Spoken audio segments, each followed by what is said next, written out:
السلام عليكم ورحمة الله تعالى وبركاته.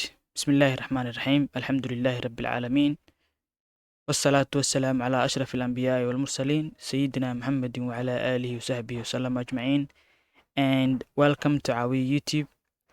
magacaygu waa Cabdifataax Cumar, waxaan ahay macallin dhiga luqadda Ingiliishka. Waxaan ku soo dhigay both offline and online. Channelkan waxaan u sameeyey inaan ardayda ka caawiyo inay luqadda u bartaan hab fudud oo casri ah, laga bilaabo from basic all the way to advance.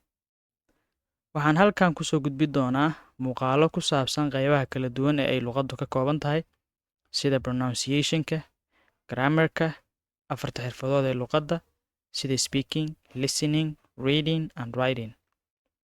Sidoo kale waxaan halkan ku soo gudbin doonaa casharro ka mid ah kuwa buugaagta manhajka, sida maadada Ingiliishka fasalka Form 4 iyo maadada Ingiliishka ee fasalka kale ee asna sideedaadka, kaas oo asaga ka diyaariyey buug su'aale iyo jawaabo ah iyo muuqaallo sharaxaya isla su'aalaha iyo jawaabaha, gaar ahaan casharradan isleeyahay ardaydu caawimaad ay uga baahan yihiin. Waxaan aaminsanahay in waxbarashadu ay tahay furaha mustaqbalka, sidaa darteed waxaan rabnaa inaan siino ardayda Soomaaliyeed fursad ay ku bartaan luqadda Ingiliishka without stress. Markaa fadlan subscribe saaro channelka si aad ula socoto cashar walba oo cusub. Together we can improve your English, and inshallah we will reach success.